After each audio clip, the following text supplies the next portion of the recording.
welcome to day 10 of 100 Days of Code. And today we're going to learn about functions with outputs.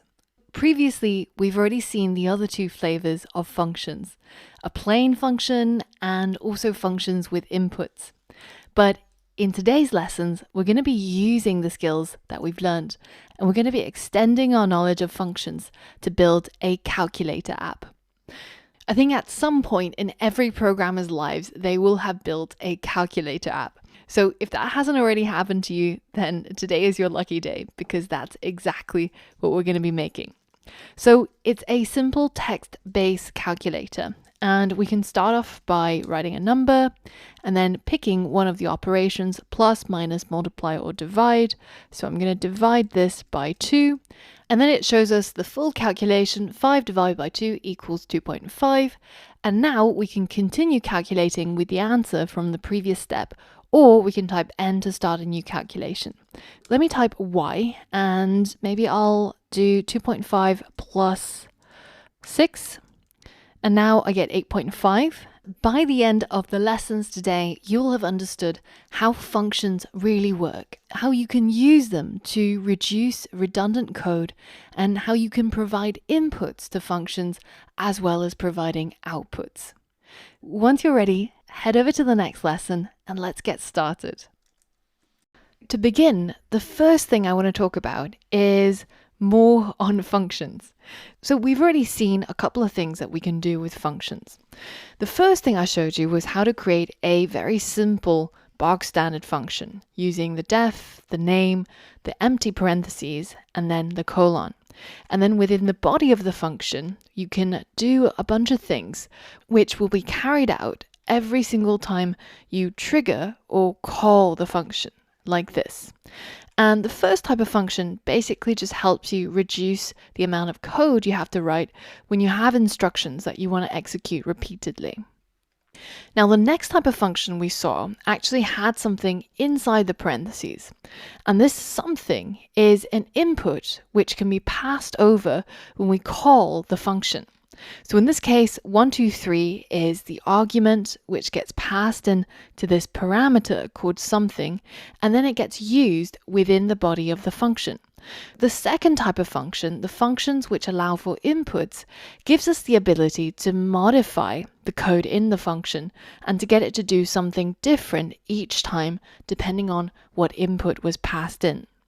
We're now on to the final sort of flavor of functions, and these are functions which allow you to have an output once the function is completed.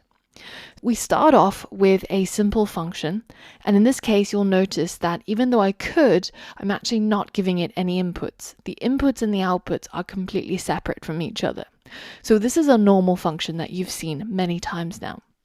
And within the body of the function, I'm going to do some piece of calculation. Let's say I'm going to calculate what is 3 times 2 and then save it to a variable called result.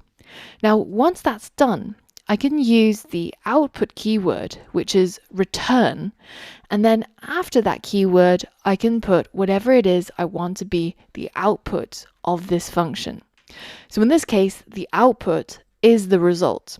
And what that means is when I call this function later on and it runs, then it will go ahead and output this result, and it replaces this line of code where this function was called.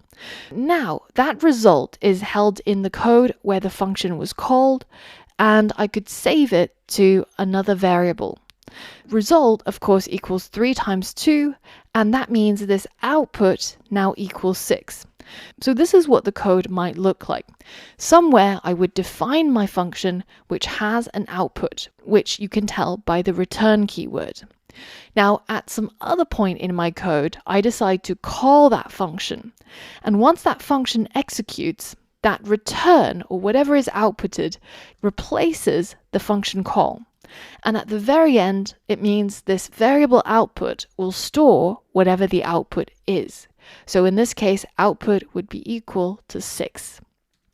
The way that I like to think about functions with outputs is almost kind of like a machine, right? If you had a machine where in goes some empty bottles, and after some processing or some inputs, out comes a bottle filled with milk. So in this case, this function has an input, the empty glass bottle. It has an output, the glass bottle filled with milk.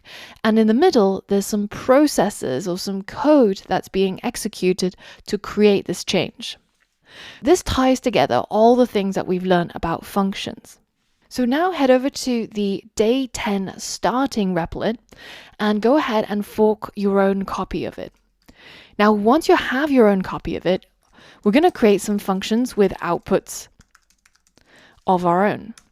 But let's start off by creating a new function, which I'm going to call format name. And the reason is because this function is going to take a first name and a last name, and it's going to change those inputs.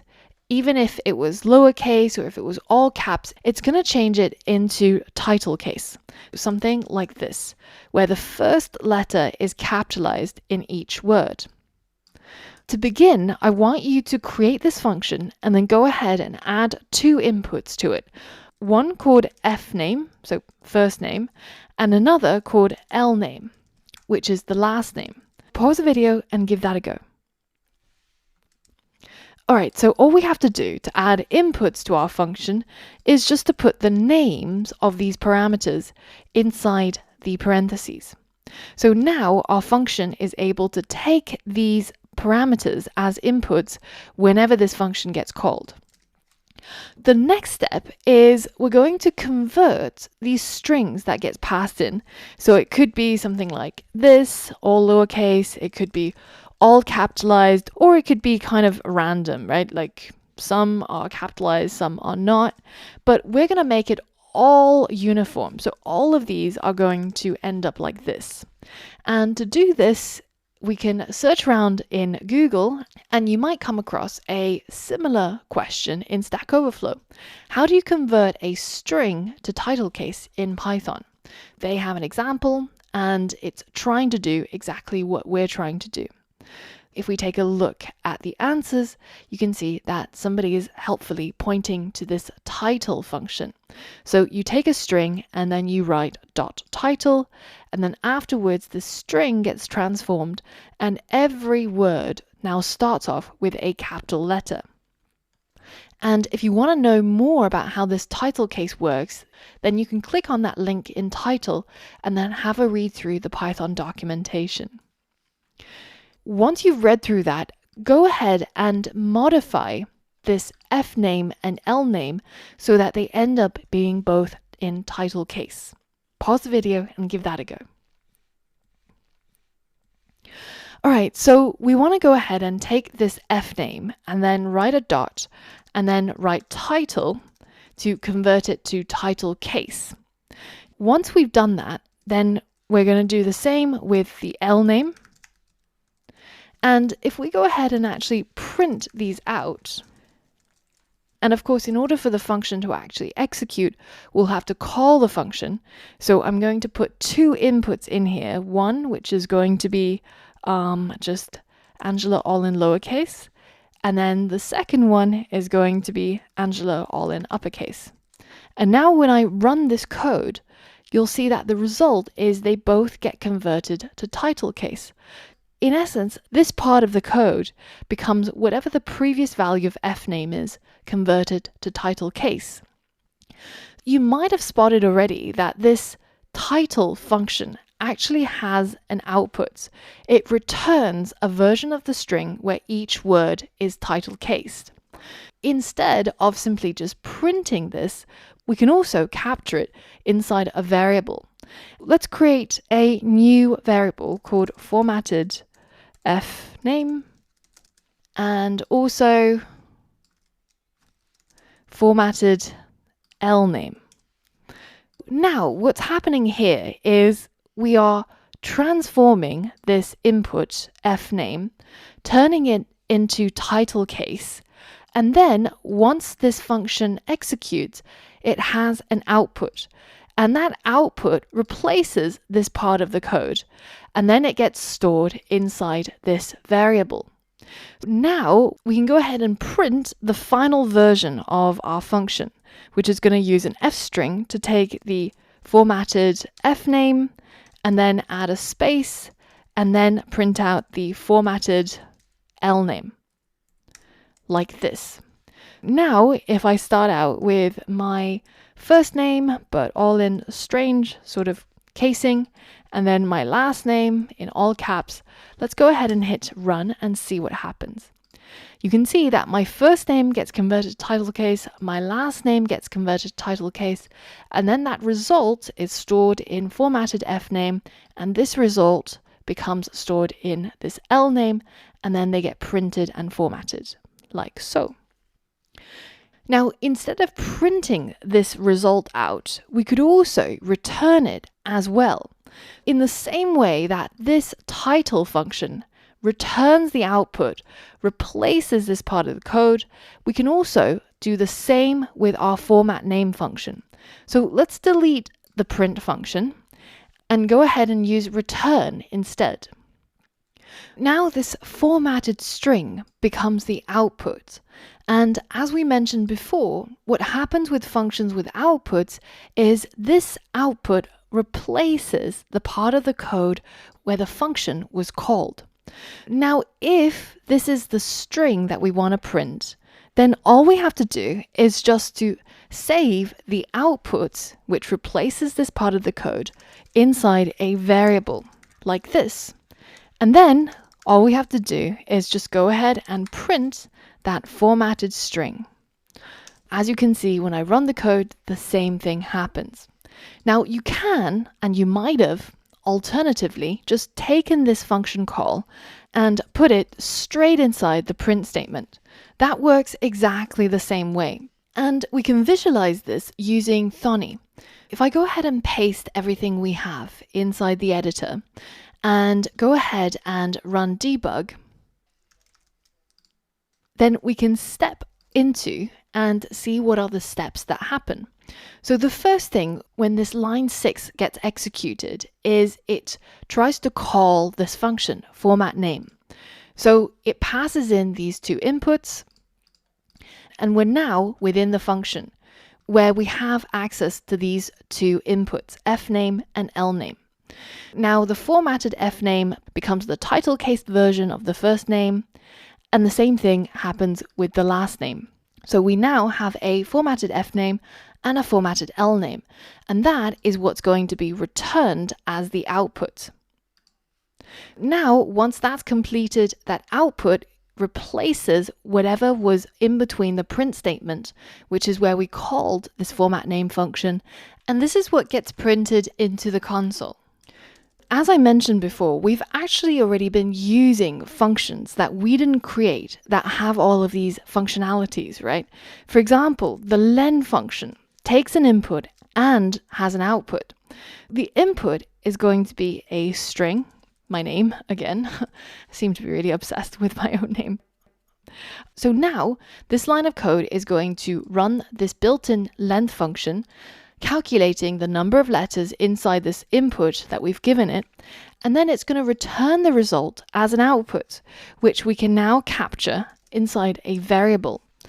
This is the input, this is the function, and once this is completed, the return, or whatever it is after the return statement, is going to replace this part of the code.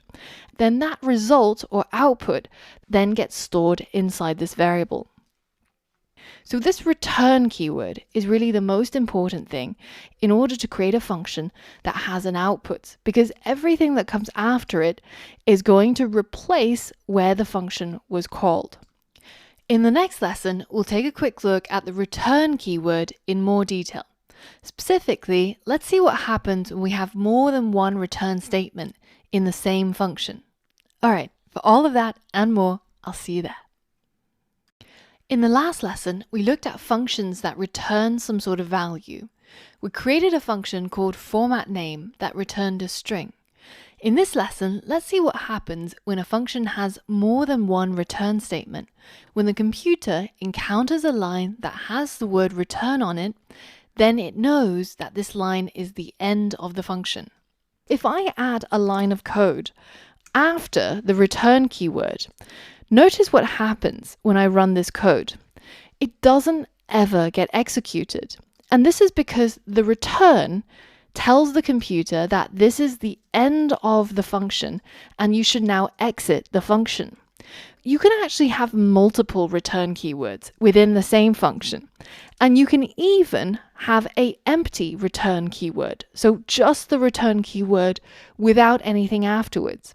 So for example, we could check whether if the f name is equal to an empty string or the L name is equal to an empty string.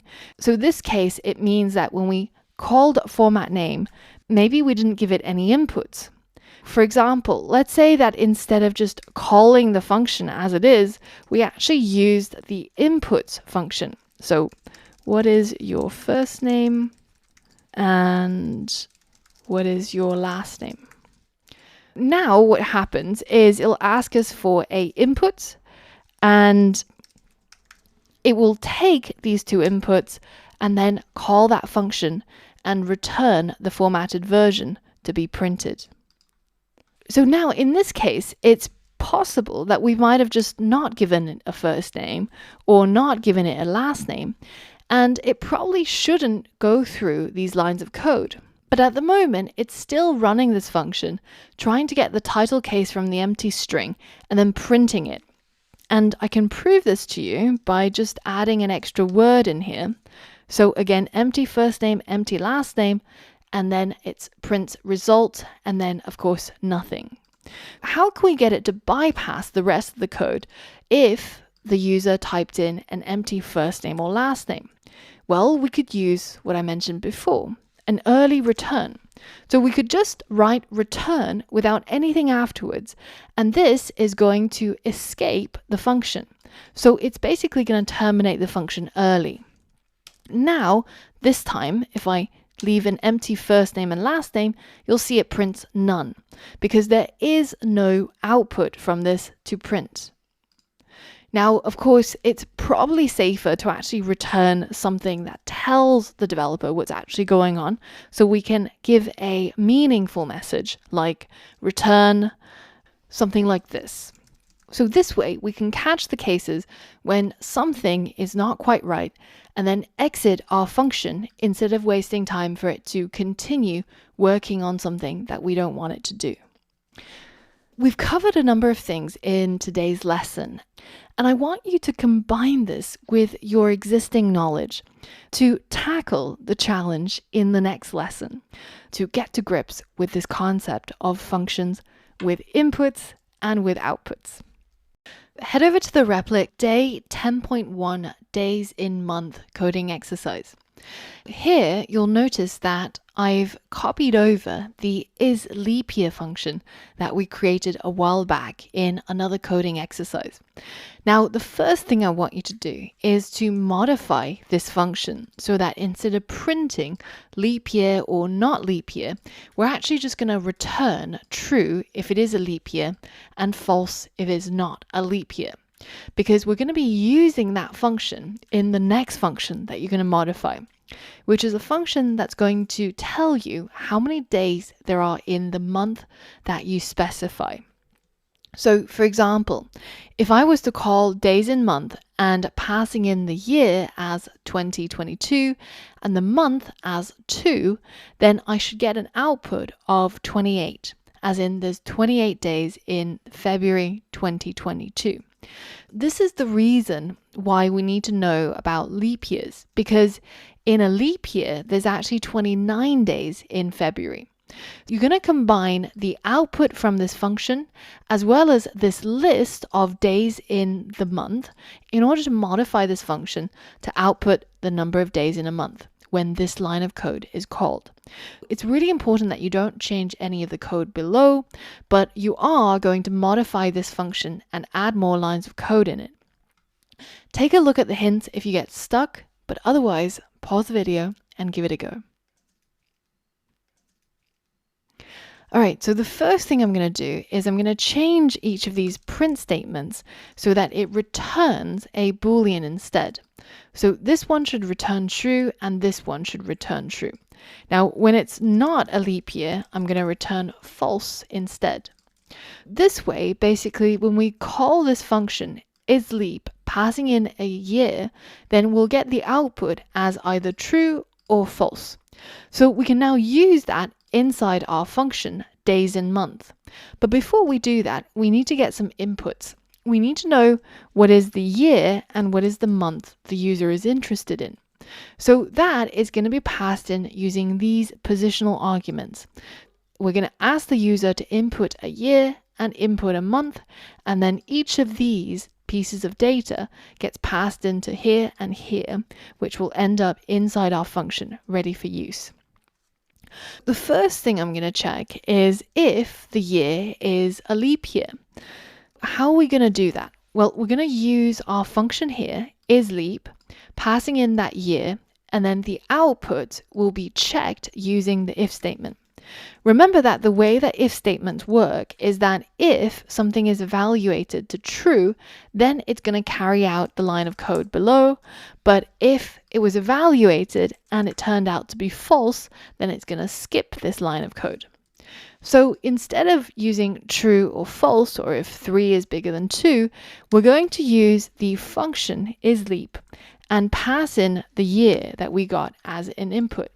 So this way, when a year is tested in this function, then it's going to output either true or false, which is going to replace this part of the code because it's the output from this function.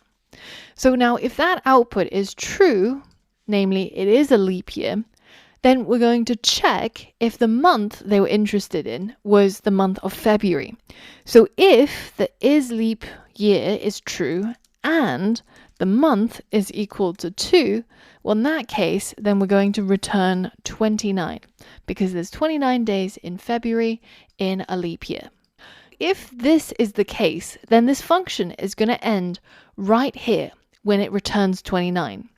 But if this is not the case, then it's going to bypass this line of code and we can output the number of days in a month for any other condition. So when it's not a leap year, we can go ahead and simply just use the return statement to tap into that list called month days. And we're going to pull out the value at the current month that's being requested. But remember that because lists start counting from 0 and the month that the user is going to be interested in doesn't start from 0. So if they're interested in January, then this month, instead of being 1, should actually be 0 to pull out this 31. So then we actually have to subtract 1 from it. So now if we test the code and we enter the year 2022 and the month of February, then we get the correct output, which is 28. That solves the challenge. Now, some of you I know might have gone even further because we talked about using the return statement to catch out any situations where there might be invalid inputs. So you could, if you wanted to, also add an if statement that checks whether if the month is greater than 12 or if the month is less than 1. In these cases, then it's actually an invalid input, and you could just return invalid month. And you could, of course, do the same thing for the year, and this way it ensures that our function doesn't progress unless we have clean data. But this, of course, is not necessary to complete the challenge, because we're now able to figure out the days in the month using this leap year function's output and the output from our days in month function. In the next lesson, I'm going to address something that a lot of students are thinking at this point. And the question is, why return at all? Why not just simply print the outputs instead? Because this way it seems to end up doing the same thing, right? It's still going to print this down here. And if we just added a print to this return and a print here and got rid of this one, then it would still behave exactly the same. This is exactly what I want to talk about in the next lessons. So see you there. Hey guys, I want to quickly spend a few minutes talking about a concept in Python known as docstrings. Docstrings are basically a way for us to create little bits of documentation as we're coding along in our functions or in our other blocks of code. Now, previously we've seen that when we use other functions, like the ones that were already defined by Python, like the length function, you can see that as soon as I open up my parentheses, I can see this little piece of documentation that tells me what this function is actually going to do, namely return the number of items in a container. So how can we create the same kind of documentation for the functions that we write? Well, we would do that using docstrings. The docstring has to go as the first line after the declaration. So here we've defined the name of our function, the inputs, and then after the colon, the first indented line will be the docstring. But that's not it. You also have to use 3 of these quotation marks, and it's in between these 3 quotation marks that you can write your documentation. We could write something like, well, what is this format name function going to do? What would we want our future selves or another user who's using this function to know about it? Well, it's going to take a first and last name and format it. Notice how with docstrings, you can actually write strings that are multi-line. Normally, if I was to create a normal string, let's say, I don't know, A equals a string. If I hit the enter key, I'm going to get a warning because it's going to interpret this as the end of this line. And it won't see this closing quotation mark as being a part of this string. But when we use a docstring, we can write as many lines as we want, and it will be interpreted all as the same thing all together, as if it was fitted onto the same line like this. Now that we've added our docstring, it's time to see what it looks like. Now, if I call this function format name and I open up the parentheses, you can see that the text that we wrote here now gets populated in the documentation. It takes the first and last name and formats it to return the title case version of the name. So this is a way for you to be able to start documenting your functions and giving each function a little bit of an explainer. Now, you can also use this as a multi-line comment. So notice how when we write a comment and we go to the next line, it becomes code again. Now, you can, in fact, use something like this where you just comment as many lines as you like, and this will be interpreted as a comment as long as it's not assigned to anything. So for example, if I create a variable, then this is now a piece of code. Because it's a little bit confusing, the official Python guidance is actually to avoid multi-line comments like this. What is actually much easier is to just write your multi-line comment and then to highlight all of it, and then to hit Command and / or Control / on Windows. That's a much better way of differentiating the comment from actual pieces of code. Have a go at adding docstrings to the other functions that you've created and see it show up when you call your functions. So we're now ready to tackle our final project of the day, and that's building up a calculator program. If you head over to calculator-final.apri.repl.run, you'll see how the final project works. We get to enter a number and then pick an operation and then pick the next number, and it will calculate the result. Now, at this point, we can either continue to calculate with the result from the previous step, so let's multiply it by 2. Alternatively, I can type n, and that clears the screen and lets me start out a new calculation. Like so. Now, because a lot of the concepts that are covered in this project are actually quite difficult, I want to go through this project together. And while we're building it up, there's also a lot of small challenges along the way that I want you to tackle. Once you're ready, head over to the calculator starting file and fork your own copy to get started. This calculator is going to have some different functions that it can do. So for example, we'll start out with a add function, which takes two inputs, n1 and n2, and then it simply just returns n1 plus n2. This is pretty simple. This is all that there is to the functionality of adding. Takes one number and adds it to the other one. And I want you to go ahead to create the functions in this same format for these other mathematical operations. So subtract, multiply, and divide. Pause the video and complete this challenge. All right, so subtract is as simple as add. So we'll just call it subtract. We pass in again two numbers, n1 and n2, and we'll return the outcome as n1 minus n2. And for time's sake, I'm just going to copy and paste these for the last two, and I'm going to rename them multiply and divide.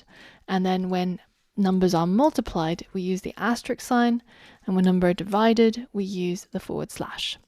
So now we have four functions: add, subtract, multiply, and divide. And what we want to do is we want to somehow store these functions inside a dictionary. Here's another challenge for you.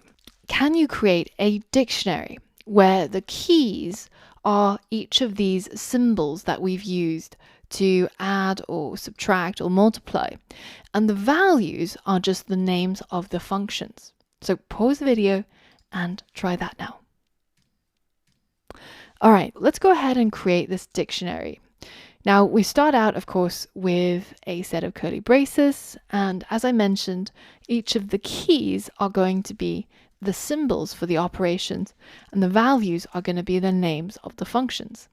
So we've got plus, and then we've got subtract, multiply, and divide. So now we have this dictionary. Let's go ahead and save it inside a variable called operations. Now this dictionary is going to act as the means in which we're going to call these functions. At some point down here, we want to be able to tap into the operations and then pass in the key that we want. So for example, multiply, and then store this as the function that we want. That means we can then call this function and then pass in one number and a second number, and this function is currently going to act as the multiply function. Now if we change this to plus, then this function is now going to act as the add function. So now the next thing we're going to do is we're going to create a variable called num1, where we ask the user for an input to say, what's the first number? And this number, of course, has to be converted into an integer. Now, the next thing to do is to ask them for the second number. So this is going to be pretty much the same as this line of code, other than the word second. Now, the next thing is we want to ask them which of these operations they want to do. Firstly, we want to be able to loop through this dictionary and print out each of these keys. And then we're going to ask the user to type out one of them so that we can figure out which operation they actually want to do. Go ahead and try to use a for loop to loop through this dictionary of operations and print out each of these symbols. All right, now we're going to use a for loop, and we know that when we use a for loop with a dictionary, it will loop through all the keys rather than the values or the actual entries. We can say for each symbol in the dictionary operations, go ahead and print out the symbol. And at the moment, if I run this code, you'll see that it'll ask us for the first number, the second number, and then it's going to loop through that list and then print out all the operations. So now we're ready to go ahead and ask them for an operation symbol. Pick an operation from the line above. So they're going to see all of these keys, and then they get to pick an operation like so. And that symbol is now going to be saved within this variable. So now we can go ahead and take that operation symbol to pick out the value that's associated with it. For example, if in this case the user chose the plus symbol, then we're going to pick out the add function. And then, just as I've shown you before, we want to use that add function to add these two numbers together. But of course, if they picked a different symbol, then we want to be able to carry out the different operation. See if you can get this calculator to work so we can print out the num1 and then the operation symbol and then num2 and finally the equal sign and then the answer. See if you can make this line of code work and make sure that it works whenever you choose any of these operations, and it'll calculate it using these numbers that you input. Pause the video now. All right, so the first thing we need to do is to get hold of the calculation function. And this is going to be done using the operation symbol. So we're going to tap into our dictionary of operations here, and then we're going to use the square brackets to pass in the operation symbol. Now we can use this calculation function as if it were any of these functions. And that's of course based on the choice the user made here. So we can now say calculation function, and we can pass in the num1 as the first input, num2 as the second input. And of course our function all have a return value. And so this part is going to be replaced when the code runs with the actual answer. So we can now save that inside a variable called answer, and then that will get sent over here, and we can now test it out. So let's try adding 3 plus 5. So I'm going to use the add symbol, and we end up with 3 plus 5 equals 8. Now what about something a little bit more complicated? 45, 78, and we'll choose multiply. Now I think in reality it actually makes more sense to put num2 after the users entered the operation symbol, so that you actually end up with a better user experience like this. You can pick the first number, pick the operation, and then pick the second number. We've managed to get our calculator to work, but in this lesson, I want to talk about something else. I want to talk about the difference between printing something to the console over here versus returning something as an output from a function. Because a lot of students get very confused at this stage and they think, well, why don't I just print this result instead of returning it? What's the actual difference and why would I use return? That's what I want to address in this lesson. At the moment, we've got these 4 functions, and when we call it, we pass over some inputs, and then once we get hold of the output, we go ahead and print it out into the console. Now, in the current state of the calculator, it's hard to see the difference between the print and the return. But here's a question. What if we wanted to take the output that comes from calling this function, and instead of just storing it inside a variable and then printing it out, what if we wanted to pass it as an input to another function? Let's say that at this point we decided, you know what, we're going to ask them to pick another operation, and then let's ask them to pick another number. And finally, let's go ahead and get the calculation function again based on this new operation symbol that they picked. And then we're going to calculate the new answer. But this time, instead of passing over the calculation function, we're going to pass over the answer that we got back from this step. So num1 is now the previous answer, and the second number that's going to be the input is going to be num3. At this point, when we're calling this calculation function, we're passing over the result or output of this calculation function, and that is going in right here, and then the third number goes in as the second input.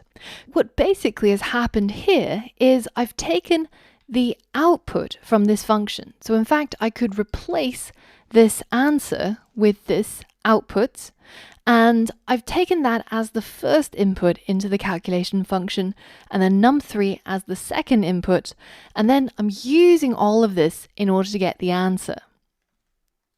Let's call this first answer, and let's call this second answer, just to differentiate the two answers. And now I'm going to write a slightly different print statement. In this case, the calculation is done using the first answer, and then the operation symbol, and then the num3 that was inserted at this point in order to obtain the second answer. So now if we give this a run, let's do just 3 plus 2. Now this first step of the calculation, we get 5 as the result. So now if I want to pick another operation, let's say I want to multiply 5 by 3, then I'm going to take this 5, which is the previous answer, I'm going to say multiply, and then I'm going to provide the next number, which we'll call 3. And now it takes the previous answer from the last step and puts that in as the first number in the calculation, multiplies it by 3, in order to get the final answer. In this case, what I'm able to do, because I have an output from my calculation functions up here, because each of these all return their answer, I'm able to take the result from that calculation and plug it right back into another calculation function using the result of that function call as the input to another function call. And I'm only able to do this because I'm using the return statement and because I have outputs from my functions. This would not be possible if I was using a print statement.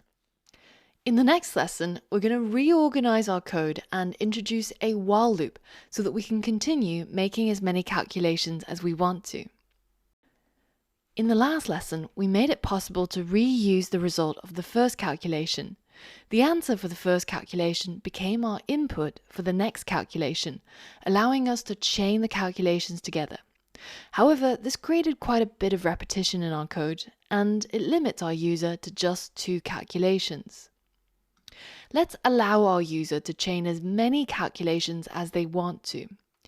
And I want to throw this over to you as a challenge. So can you use a while loop and the input function to achieve this? Ask the user this question. Type Y to continue calculating with the previous result, or type N to exit. If the user types Y, then your calculator should allow them to continue chaining together calculations with the previous answer. If they type anything else, the program should exit for now. I'll give you a few seconds to pause the video before I show you the result. Alright, so the easiest way to solve this is through the use of a while loop. So let's say that after we've asked for the first number and we've shown them all the different symbols that they could possibly pick from, let's set a flag called should continue. And we'll set that to start out as true. Then we can create a while loop, and while should continue as true, then we're going to perform these things. Now, we want to change some of this text so that it's a little bit more reusable. Let's say pick an operation and what's the next number instead of the second number.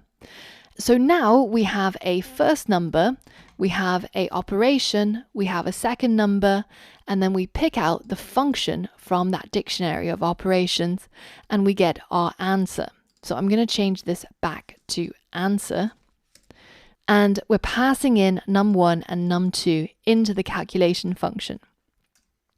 Now, once this line has been printed, everything that occurs afterwards is pretty much repetition.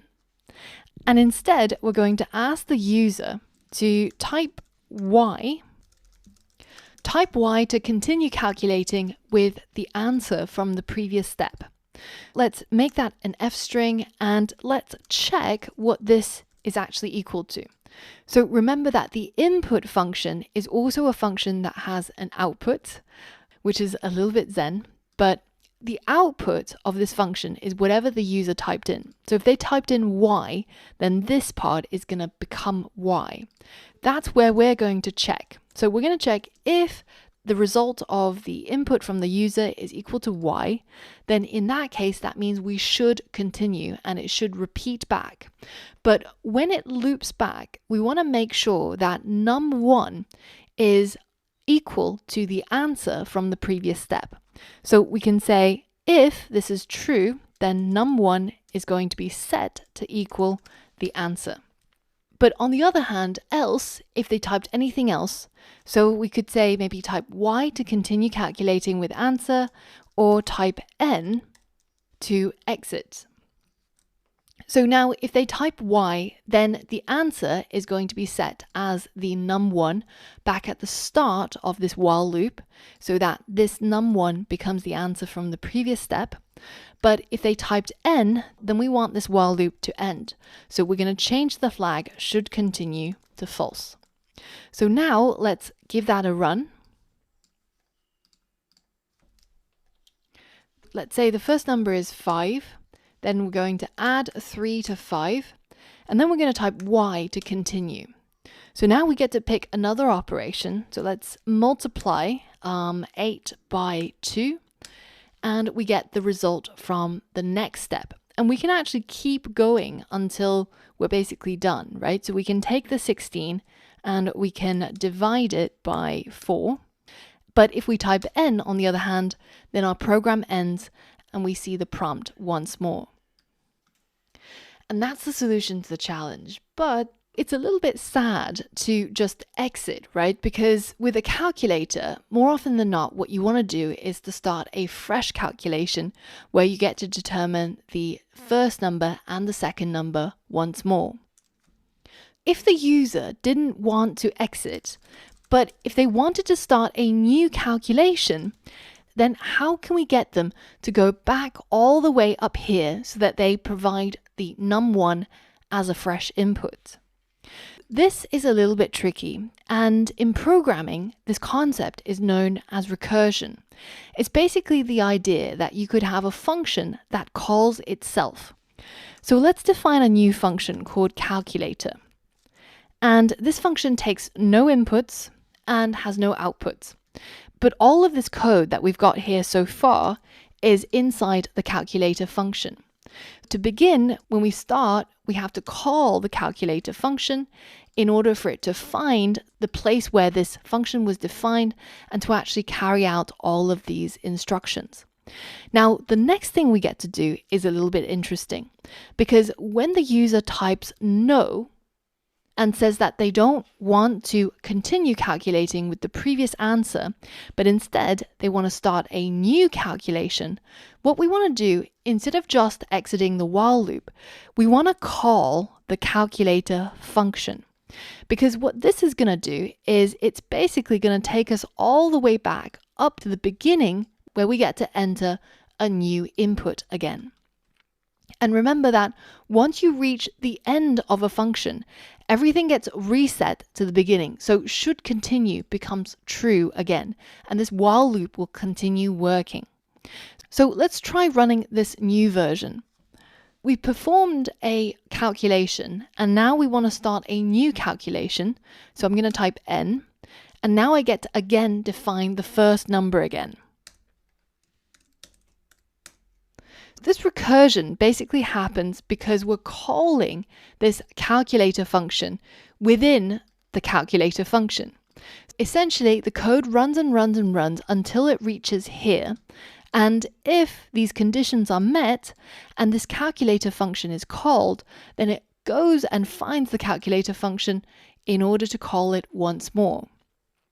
But now you have to be quite careful with while loops and with these recursive functions, because let's say that instead of having all of this code and some checking code to determine when I should call calculator, if I actually just called calculator within calculator, then this is going to be an infinite loop. It's just going to keep going back and forth. The calculator function calls the calculator function, which goes back up and calls, and it goes around and round and round until forever. Again, be careful and make sure that there is some sort of condition that needs to be met in order for this function to call itself. In the next lesson, we're going to add the finishing touches to our program and also fix a bug that you may have already spotted at this point. Now that we've pretty much completed all of the logic and functionality of this calculator, it's time to add in the bells and the whistles, including adding in the calculator logo and also checking for any bugs. Adding the calculator logo is pretty simple. You've done this loads of times before. All we have to do is import it from the art module, and then we're going to print it at the beginning of our calculator function. So this way, when we get to the end and the user wants to start a fresh calculation, we'll also show them a logo again. Now, the next thing to notice, this is a bit of a bug that you might have seen or not, but what happens if we try to enter a number with a decimal point? Let's say we want to calculate 4.5 multiplied by 2. Our program has already crashed as soon as I've entered 4.5 and hit enter. As a challenge, can you diagnose what went wrong and fix this bug? I'll give you a few seconds to pause the video before I give you the solution. Alright, here's the solution. The bug goes back to our lesson on data types. Notice how it's giving us an error and it's pointing to this line number 26. Line number 26 takes this input, which is a string, and converts it into an integer. But of course, a number with a decimal place shouldn't be converted into an integer. We should actually hold it as a floating point number instead. This way, we're able to perform more accurate calculations. So instead of just 4 times 5, we can do 4.5 times 5.5, for example. So instead of using int here, I'm going to change that to float, and I'm going to do the same here for num2. Now, when we hit run, I can actually perform calculations using numbers with decimal places, but I can also use numbers which are whole. So let's multiply 2.5 by 2. The answer is 5, and you can see that all the numbers are being reported to a greater level of accuracy, meaning they have numbers after the decimal point. And this is all because we converted that int to a float. Now, there's a lot more features that you could add to your calculator. You could add a square root capability, you could add exponent capability, but the important thing here was really for you to see how functions that provide outputs are really useful when you come to a more complex program, where you can take the output from one function call and pass it into the next function call as an input. So this output can be reused in different parts of the code. And this not only allows us to reduce repetition and also make our code more reusable and more modular, but also it gives us the flexibility of performing more actions after a function has completed. Now, we're going to be using a lot of the concepts that we've learned here today in tomorrow's capstone project. A lot of the things I've explained, including things like the recursion, where we're calling a function within its own definition, or things like setting a flag using a while loop to continue some piece of code execution, is all going to come in really, really handy tomorrow. So make sure that if there's anything that you don't understand here, that you review it and you're comfortable with what the code is doing before you proceed. That's all for today, and I'll see you tomorrow.